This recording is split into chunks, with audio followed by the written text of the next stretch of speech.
اللهم صل على محمد وآل محمد.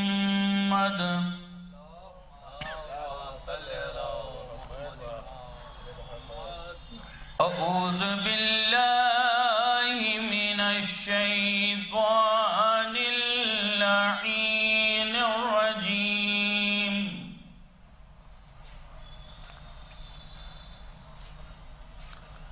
بسم الله الرحمن الرحيم.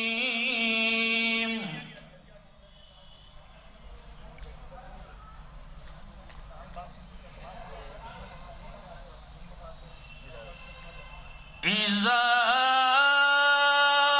وقعت الواقعة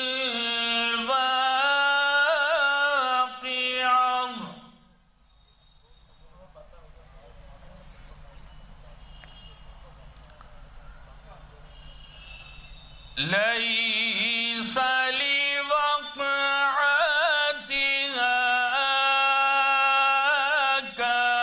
كاذبة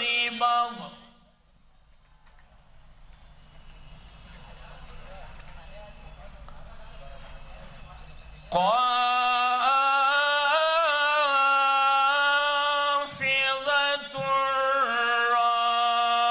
رافعة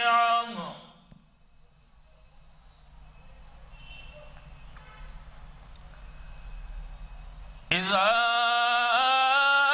رجت الأرض رجا وبست الجبال بسا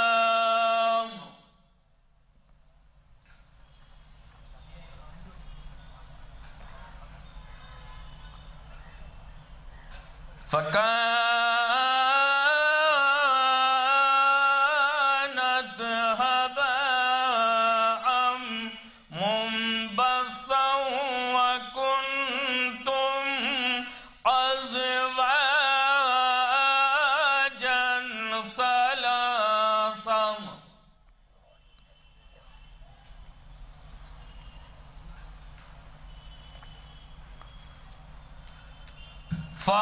فأصحاب الميمنة ما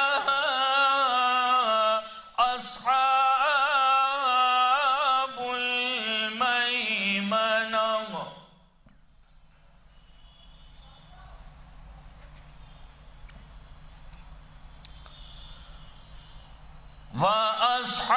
وأصحاب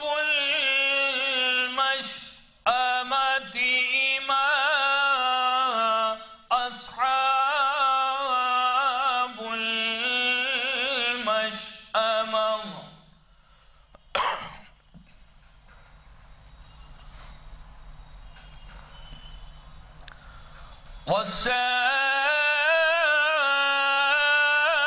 والسابقون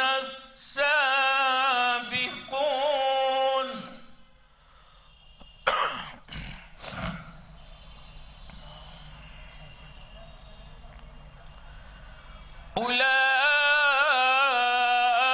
أولئك المقربون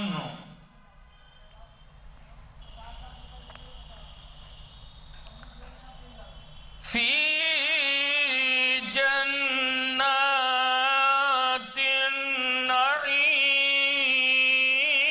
النعيم.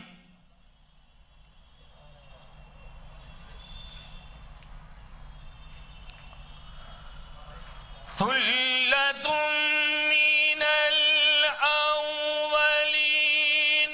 وقليل من الآخرين.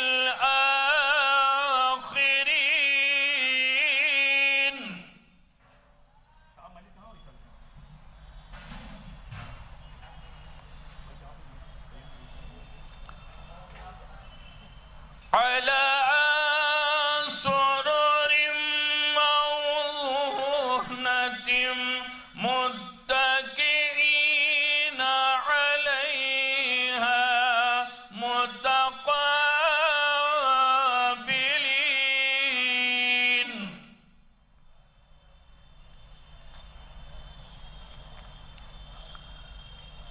يطوف عليه ولدان مخلدون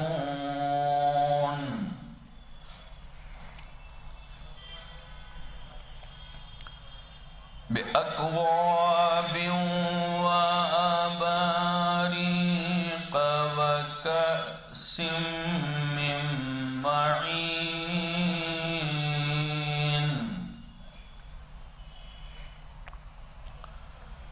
لا يصدعون عنها ولا ينظفون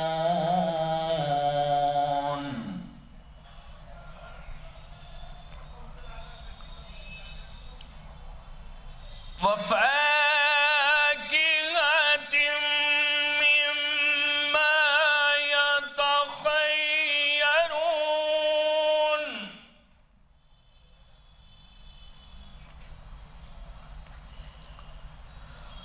ولحم طير مما يشتهون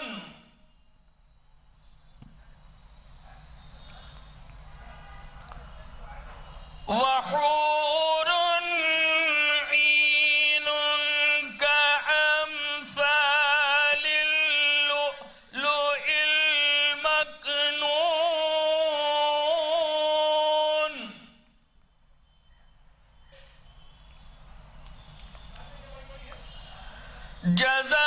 جزاء بما كانوا يعملون لا يسمعون فيها لغوا ولا تأثيما صدق الله العلي العظيم وصدق رسوله النبي الكريم اللهم صل على محمد وآل محمد. جو حضرات باہر تشریف فرما ہیں ان کی خدمت میں ملتمس ہوں، گزارش کرتا ہوں کہ برائے کرم وہ فرش مجلس پر تشریف لے آئیں. مجلس کا آغاز تلاوت کلام الہی سے ہونے جا رہا ہو چکا ہے. میں اس مجلس کے مکمل آغاز کے لیے مؤدبانہ گزارش کروں گا مداح اہل بیت عالی جناب امان علی صاحب سے کہ وہ تشریف لائیں اور بارگاہ مولا میں منظوم خراج عقیدت پیش کریں.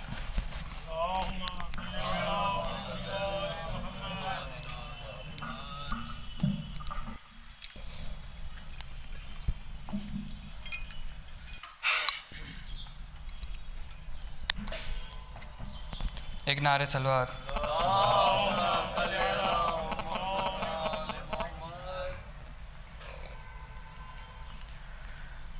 جب ردا سر سے چھنی میں صدا دیتی رہی تو نہ آیا غازی. جب ردا سر سے چھنی میں صدا دیتی رہی تو نہ آیا غازی. آل عمران کہا اور زندان کہا یہ بہن قید ہوئی تو نہ آیا غازی. جب ردا سر سے چھنی میں صدا دیتی رہی تو نہ آیا غازی.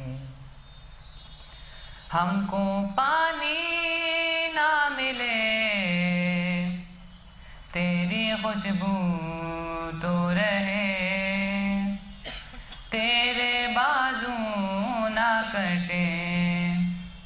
چاہے مشکی زاچے دے یہ مگر ہو نہ سکا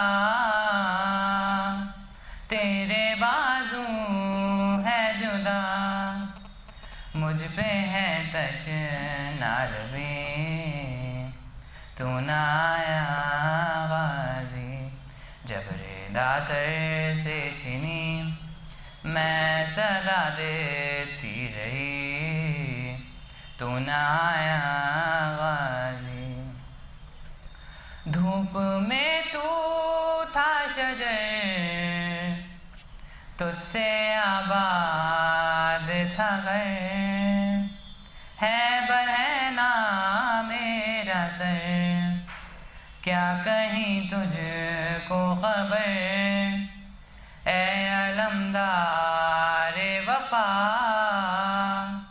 اس بہن کو باخدا تجھ سے ڈھارستی بڑی تو نہ آیا غازی جب ردا سر سے چھنی میں صدا دیتی رہی تو نہ آیا غازی آ گئی شام علم لٹ گئے اہل حرم ریت پر جلتی ہوئی ہو گیا ٹھنڈا علم پرسہ دینے کے لیے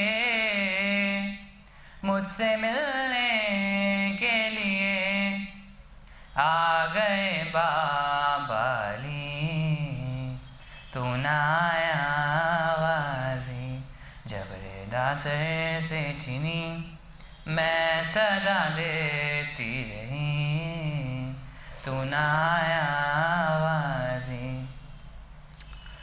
کیا کہوں شعر میرے بے ردا ہم کو لیے یہ مسلمان سارے شہر در شہر گئے خلقت کوفہ کبھی خلقت شام کبھی اور ہاں ہم پہ ہنسی تو نہ آیا غازی جب ردا سر سے چھنی میں صدا دیتی رہی تو نہ آیا غازی کتنی بے بس تھی بہن اے شہنشاہ وفا نام لے لے کے میرا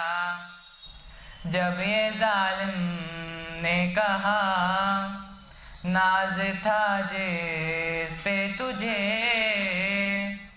اب بلانا اسے اور میں روتی رہی تو نہ آیا غازی جب ردا سر سے چھنی میں صدا دیتی رہی تو نہ آیا غازی قید خانے میں قضا جب سکینہ کو ملی لے کے کرتے کا کفن بچی دفنائی گئی اس گھڑی غازی نام تیرا صورت ناد علی دکھ میں دوراتی رہی تو نہ آیا غازی جب ردا سر سے چھنی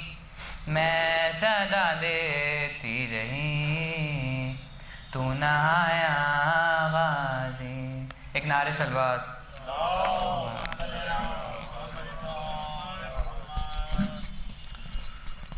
محترم جناب امان علی صاحب بارگاہ ابوالفضل عباس علیہ السلام میں اپنا منظوم خراج عقیدت پیش کر رہے تھے. دوہے کے ذریعے میں ملتمس ہوں، گزارش کرتا ہوں خطیب و شاعر اہل بیت علی جناب مولانا عابد علی صاحب سے کہ وہ تشریف لائیں اور بارگاہ مولا میں منظوم خراج عقیدت پیش کریں۔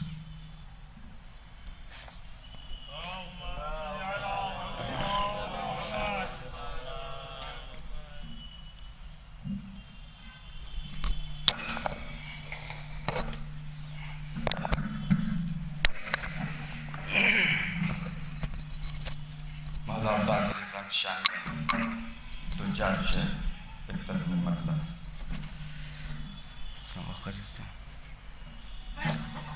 جس پہ نازا ہے وفا وہ با وفا ملتا نہیں۔ ایک مصرع بطور خاص کہ جس پہ نازا ہے وفا وہ با وفا ملتا نہیں۔ محمود بھائی سماعت فرمائیں گے بطور خاص کہ جس پہ نازا ہے وفا وہ با وفا ملتا نہیں۔ فخر ذات مرتضی عباس سا ملتا نہیں۔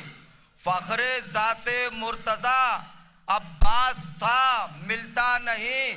تو اپنی ہیبت کے اثر سے چھین لے جو گھاٹ کو، آج تک ایسا کسی کا حوصلہ ملتا نہیں۔ اپنی ہیبت کے اثر سے حوصلہ ملتا نہیں۔ تو جناب کلثوم صلوات اللہ علیہ کے بعد صلوات میل پڑھیے محمد والے محمد پر۔ جناب کلثوم صلوات اللہ پہ صلوات پڑھ کر کے ایک مرتبہ اور اپنے ثبوت زندہ دلی کا دیجئے سماعت پر، اور بات شعر سماعت فرمائیں کہ کہہ کے فرزندن کو معصومہ نے ظاہر کر دیا، عصمتی کردار کا ان کے سوا ملتا نہیں۔ عصمتی کردار کا ان کے سوا ملتا نہیں۔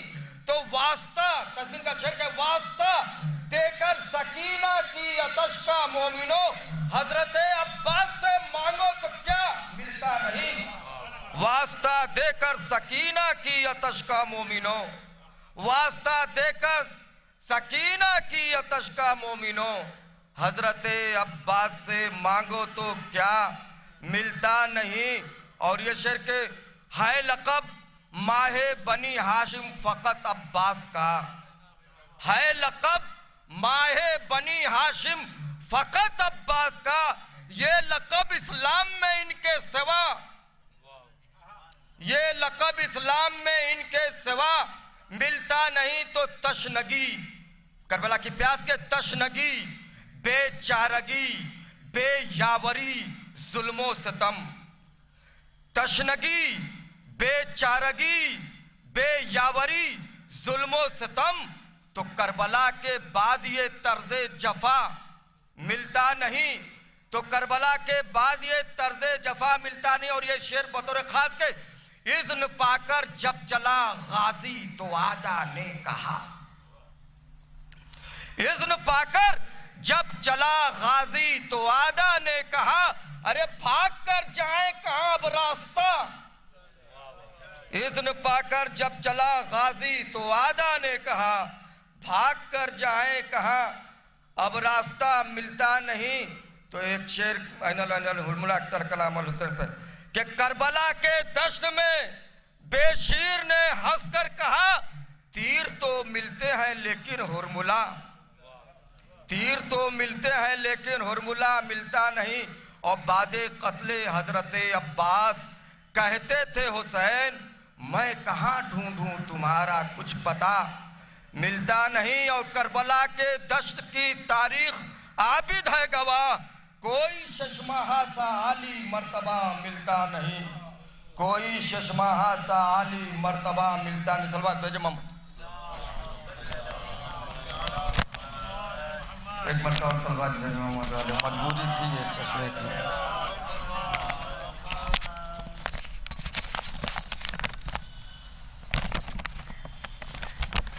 دو چار شعر کی اجازت ہے۔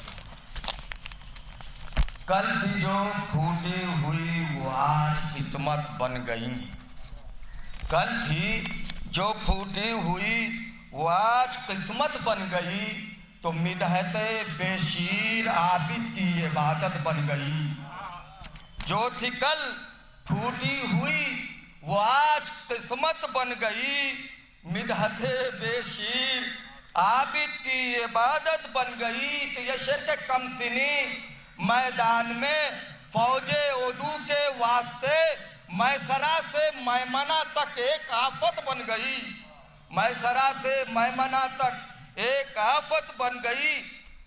ہرملا اور ہرملا کی ہو گئی فوجیں تباہ، ظالموں کی اب صدا تقدیر لعنت بن گئی، ظالموں کی اب صدا تقدیر لعنت بن گئی۔ اور تضمین کا شعر کہ خنجروں تیروں کما کو بھی پسینے آ گئے، ایک ہنسی اصغر کی مقتل میں قیامت بن گئی، ایک ہنسی اصغر کی مقتل میں قیامت بن گئی۔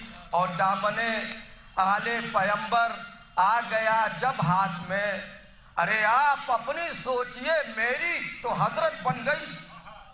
دامن آل پیمبر سماعت فرمائیں گے کہ دامن آل پیمبر آ گیا جب ہاتھ میں، ارے آپ اپنی سوچئے میری تو حضرت بن گئی، میری تو حضرت بن گئی۔ صلوات بھیجو محمد والے محمد۔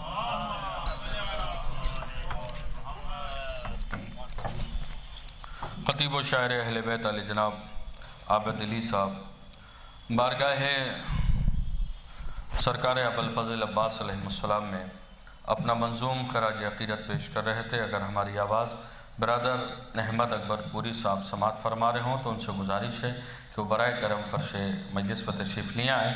محترم جناب احمد اکبر پوری صاحب اگر ہماری آواز سن رہے ہوں تو برائے کرم فرش مجلس پر تشریف لے آئیں۔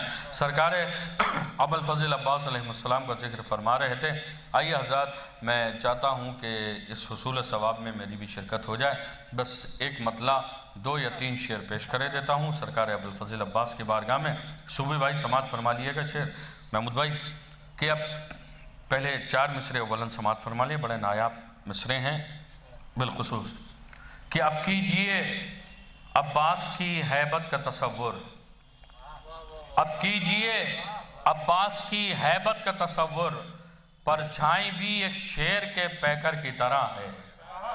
اب کیجئے عباس کی ہیبت کا تصور، پرچھائیں بھی ایک شیر کے پیکر کی طرح ہے۔ وہ عباس نکل آئے ہیں مشکیزے کو بھر کر، عباس نکل آئے ہیں مشکیزے کو بھر کر، اب نہر نچوڑی ہوئی چادر کی طرح ہے۔ عباس نکل آئے ہیں مشکیزے کو بھر کر، اب نہر نچوڑی ہوئی چادر کی طرح ہے، اب نہر نچوڑی ہوئی چادر کی طرح ہے۔ مطلب پیش کر رہا ہوں، بالخصوص برادر کو آواز دینا ہے، ایک صلوات بھیجئے محمد والے محمد۔ بالخصوص توجہ کہ عباس نے میدان کو یوں پار کیا ہے، عباس نے میدان کو یوں پار کیا ہے، کل فوج کو ٹوٹی ہوئی دیوار کیا ہے۔ عباس نے میدان کو یوں پار کیا ہے، کل فوج کو ٹوٹی ہوئی دیوار کیا ہے۔ جس شخص نے عباس کا انکار کیا ہے، جس شخص نے عباس کا انکار کیا ہے، اللہ نے اس شخص کو فنار کیا ہے، اللہ نے اس شخص کو فنار کیا ہے، اللہ نے اس شخص کو فنار کیا ہے۔ جو چاہے دعا، سرکار ابوالفضل عباس کے روضے پر آپ بیٹھے میں ہیں اور شعر آپ کے حوالے ہے، اب اللہ نے اس شخص کو فنار کیا ہے۔ جو چاہے دعا حضرت عباس سے مانگو، جو چاہے دعا حضرت عباس سے مانگو، خالق نے انہیں مالک و مختار کیا ہے۔ جو چاہو دعا حضرت عباس سے مانگو، خالق نے انہیں مالک و مختار کیا ہے۔ میں حرف التماس لے کر حاضر ہو رہا ہوں برادر عزیز شاعر اہل بیت علی جناب احمد اکبر پوری صاحب کی خدمت میں کہ وہ تشریف لائیں اور بارگاہ ہے ابا عبداللہ حسین علیہ السلام میں اپنا منظوم خراج عقیدت پیش کریں۔ السلام علیکم۔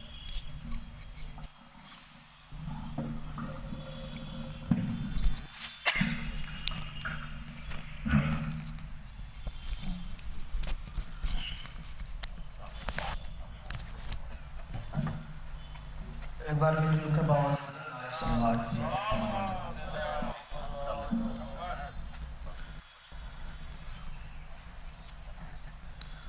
محمد والے محمد کی عظمت پر بلند ترین نعرہ صلوات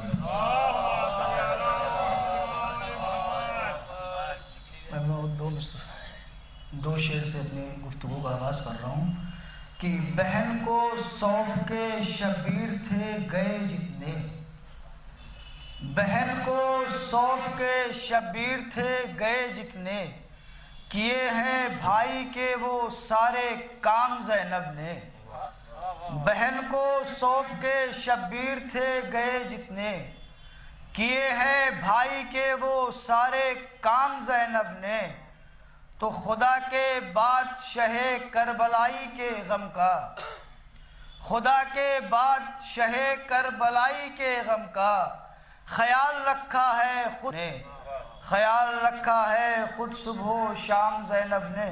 اور ایک مطلع 3-4 شعر بہت جلدی کہ کشتی دین خدا کو پار عابد نے کیا، کشتی دین خدا کو پار عابد نے کیا، راستہ اسلام کا ہموار عابد نے کیا، راستہ اسلام کا ہموار عابد نے کیا، تو منشأ بیعت کو یوں پامال کر کے رکھ دیا، منشأ بیعت کو یوں پامال کر کے رکھ دیا، اپنے جب ہر لفظ کو رہوار عابد نے کیا، اپنے جب ہر لفظ کو رہوار عابد نے کیا، تو تخت باطل جس میں ڈوبا اشک کے قطرے نہ تھے، تخت باطل جس میں ڈوبا اشک کے قطرے نہ تھے، وہ تھا ایک لشکر جسے تیار عابد نے کیا، وہ تھا ایک لشکر جسے تیار عابد نے کیا،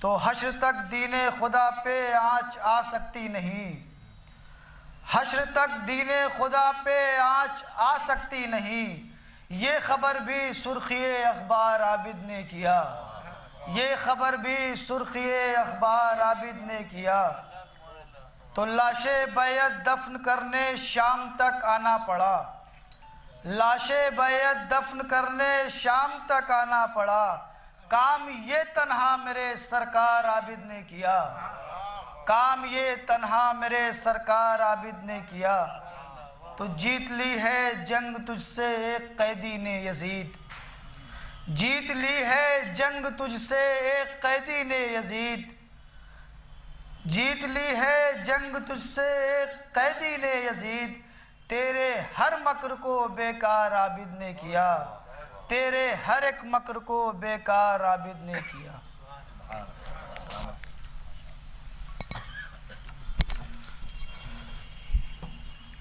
محترم جناب احمد اکبر پوری صاحب بارگاہ امام سید سجاد علیہ السلام میں منظوم خراج عقیدت پیش کر رہے تھے۔ حضرات دامن وقت میں گنجائش نہیں ہے، اسی لیے میں بغیر کسی تمہید کے مؤدبانہ گزارش کرتا ہوں استاد الشعراء شاعر اہل بیت عالی جناب محمود محمد آبادی صاحب کی خدمت میں کہ وہ تشریف لائیں اور بارگاہ مولا میں منظوم خراج عقیدت پیش کریں۔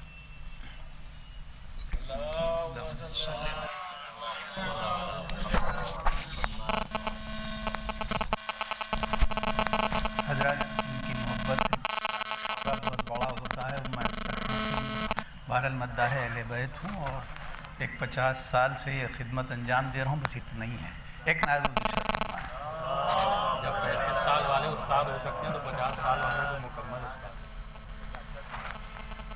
جو کوئی الفت آل نبی پہ مرتا ہے، جو کوئی الفت آل نبی پہ مرتا ہے، بقول مرسل اعظم وہ شخص زندہ ہے، بقول مرسل اعظم وہ شخص زندہ ہے، اور نبی کا چاہنے والا ہے کس قدر باہوش، نبی کا چاہنے والا ہے کس قدر باہوش، کہ قبر میں بھی وہ سنتا ہے اور سمجھتا ہے، کہ قبر میں بھی وہ سنتا ہے اور سمجھتا ہے۔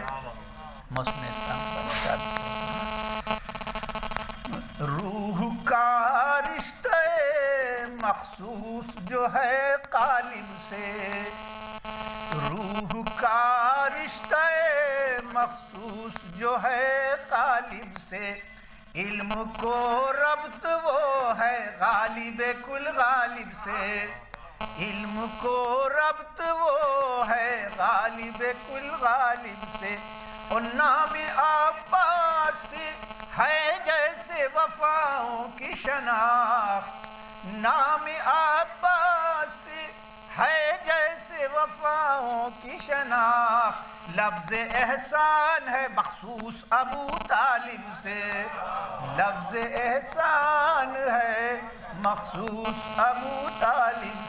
آخری 4 سوال میں ایک نیا درود ارشاد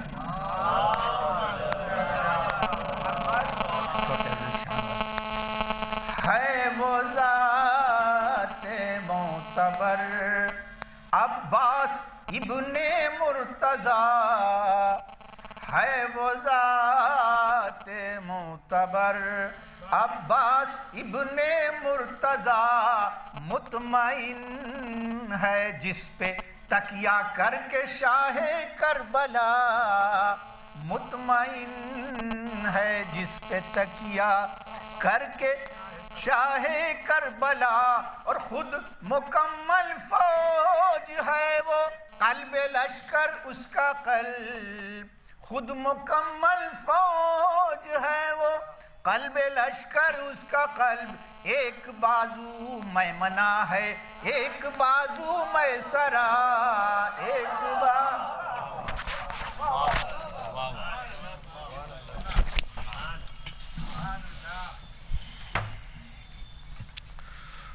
محترم جناب محمود محمد آبادی صاحب بارگاہ مولا میں منظوم خراج عقیدت پیش کر رہے تھے۔ میں مؤدبانہ گزارش کروں گا محترم جناب محمد عباس صاحب اور ان کے ہم نوا کی خدمت میں کہ وہ تشریف لائیں اور سوزخانی کے فرائض کو انجام دیں۔ سوزخانی کے فوراً بعد خطیب مجلس حجت الاسلام والمسلمین عالی جناب مولانا حیدر عباس صاحب قبلہ مجلس کو خطاب فرمائیں۔ اللہم صلی علی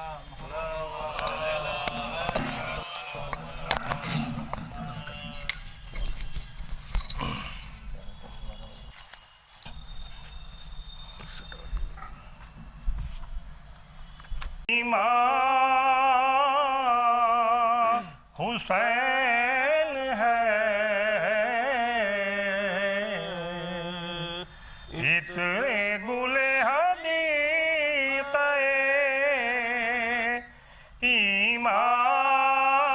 امام حسین ہے، زانو نبی کا ریل ہے، قرآن حسین ہے، تازہ ہو جسے روح وہ ریحان حسین ہے، پانی ملا نہ جس کو وہ مہمان حسین ہے، پانی ملا نہ جس کو وہ مہمان حسین ہے، آئے صحرا کربلا میں یہ کیسی ہوا چلی، فاقات تیسرا کی گلے پر چھری چلی، اتنے گلے حدیقہ درود پڑھیں محمد